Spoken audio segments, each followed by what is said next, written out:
o sexo já não é mais um tabu como há décadas atrás. Mas em se tratando de fantasias sexuais, o assunto é mais complicadinho, porque há casos que esses fetiches acabam virando até, a gente pode dizer que obsessão. Mas então, até que ponto é saudável se ter uma fantasia sexual? Para falar sobre esse tema, um tanto quanto picante, eu estou aqui com o nosso psicólogo Antônio Gomes da Rosa em mais um dos nossos quadros Comportamento. Seja bem-vindo, como Obrigado, sempre. boa tarde. Antônio, então, o que você está querendo colocar aqui pra gente? O fetiche não estaria certo? A fantasia sexual não está certa? Tem que ficar na situação comum? O que seria a situação comum, né?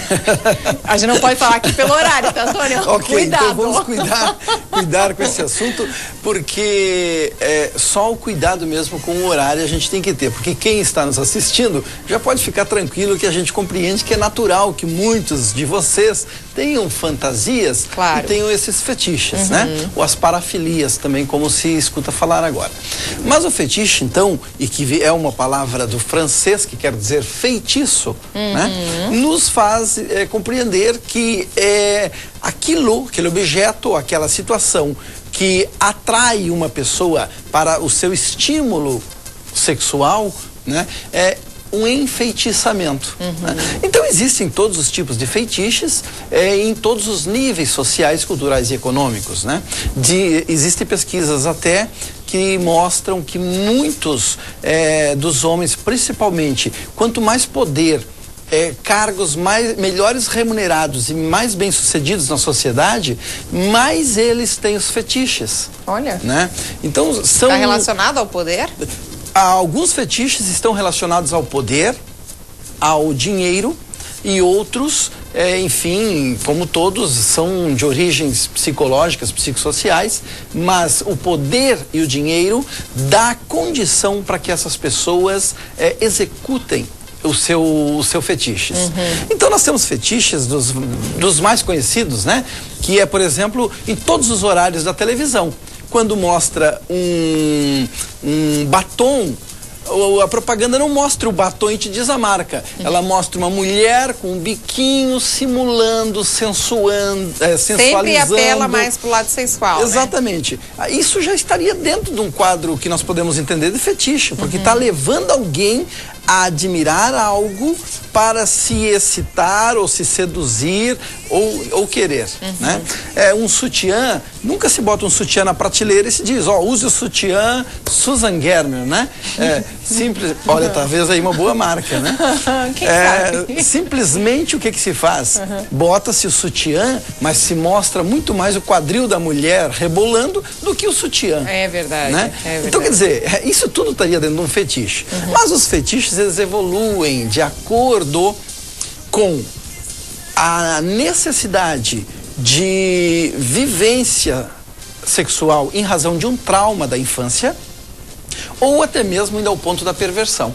Então, assim, Antônio, não seria, a gente já avança um pouquinho mais sobre isso, mas então não seria para sair da rotina de um relacionamento, não é esse? Não, essa fantasia, o sair da rotina, e daí, né, é legal até que a mulher um dia convide o homem para ir a um motel e ela se vista de uma maneira muito sensual para atrair de novo aquele homem, né, para que ele não fique usando só Viagra, mas ali está um fetiche naquele momento, porque ele pode dizer, tá bom, minha querida, então te veste de tal profissão, te veste daquele jeito, te veste com aquela roupa. Isso é saudável.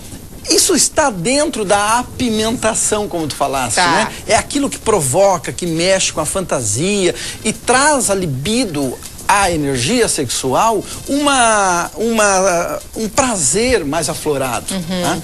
Agora nós estamos falando da pessoa que permanentemente ela precisa daquele objeto, que estaria da normalidade a uma psicopatologia, então, que estaria... Pode ser uma doença? Pode vir a ser, dependendo da intensidade e da maneira como essa pessoa utiliza do seu fetiche. Um exemplo, pessoas que dão laxante para a outra para que a outra defeque em si. Ai. Né? E só no momento que a outra defeca, né, então ela goza, ela tem né, a ejaculação dela. Um evacua, o outro ejacula, né?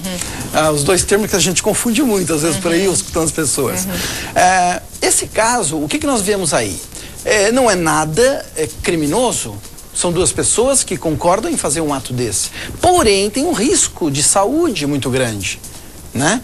Porque fezes traz muitas contaminações, claro, muitas bactérias. Quer dizer, quando a gente só citou um exemplo aqui, até porque a gente, conforme eu já falei, a gente não pode ficar falando muito com o nosso horário. Mas, enfim, tem que ter um cuidado. Quando a galera em casa aí, tá nos assistindo, de repente se identificar, eu acho que eu tô indo muito além, não tá sendo muito saudável. Talvez seria a hora de procurar até uma ajuda psicológica. Ou quando está se submetendo a um fetiche do parceiro ou da parceira não gosta.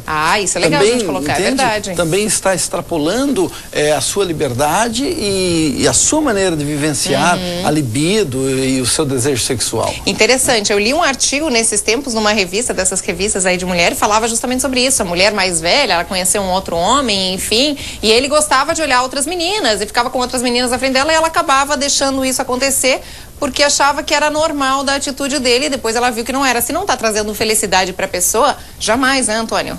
Exatamente. Aí nós temos uma situação que é de alienação, uma pessoa se submetendo a um capricho de outro, né? Então nós não temos saúde nessa relação. Né? Mas o fetiche em si, então a gente pode compreender com todas essas coisas que as pessoas gostam, né? Existe fetiche, por exemplo, por cabelos, né? Pessoas que adoram ver o cabelo. Se alguma mulher tiver fetiche por cabelo por mim, né? Vai dar um problema, de repente. Já era. Mas, assim, o fetiche por uma série de objetos ou partes do corpo. A diferença no fetiche está que aquela parte do corpo, ou aquele objeto, tem que estar naquele momento para excitar e dar conta desse ato sexual para essa pessoa que tem o fetiche. Só aquilo lá para ela conseguir... Exatamente, não aquela pessoa que vai manter a relação sexual. Às vezes não é nem um ato sexual que é consumado, é só a situação. Por exemplo, um fetiche de infantilização. Né? Um homem que gosta de botar gorrinho de bebê, fraldinhas, né? Roupinha que eles mandam fazer, existe para comprar, macacãozinho de bebê, então ele bota uma chupeta, fica lá assim, ele é um bebezão, né? Um bebezinho. E a mulher... A mãe, no caso, que seria dele, né? A mulher que está com ele, bota ele no colo, de sutiã, dá tapinha na cara dele, na bundinha dele, né? E diz, fica brincando com esse cara, um cara de 50 anos de idade, de 60 anos de idade, fica brincando com ele como se fosse um bebê, certo? Esse é um fetiche que necessariamente não chega ao ato sexual. Fica só nessa cena, né? De compensação, de certa forma traumática, de aspectos que essa pessoa interpretou desde a infância dela. Quer dizer, ali vem um trauma da infância, aquilo não é normal, se a gente for dizer assim. É complicado, é uma característica que essa pessoa vive na sua sexualidade em razão de como aprendeu ou interpretou uma situação desde a sua infância. Mas tem como mudar isso, tem como reverter. Exato mesmo. Por exemplo, empregadas que abusam alguns meninos, fazendo com que eles brinquem com os seios delas quando dão banho, né? É uma coisa muito comum. Esse homem vira o tarado por seios depois de adulto. Na verdade, o seio é um fetiche dele, né?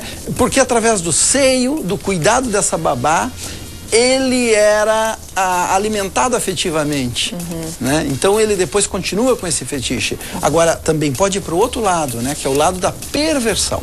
Quer dizer, todo cuidado tem que investigar, porque pode ter uma coisa muito mais além do que simplesmente aquele fetiche. Exato. Mas Antônio, o que se entende disso é de que a sexualidade, ela é muito mais do que uma pessoa com terno e gravata. Exato. Porque a sexualidade é muito mais do que um cargo, do que um título, né? A sexualidade está em todo ser humano, e quanto melhor nós compreendermos e entendermos algumas coisas, menos atos perversos e criminosos nós também poderemos ter.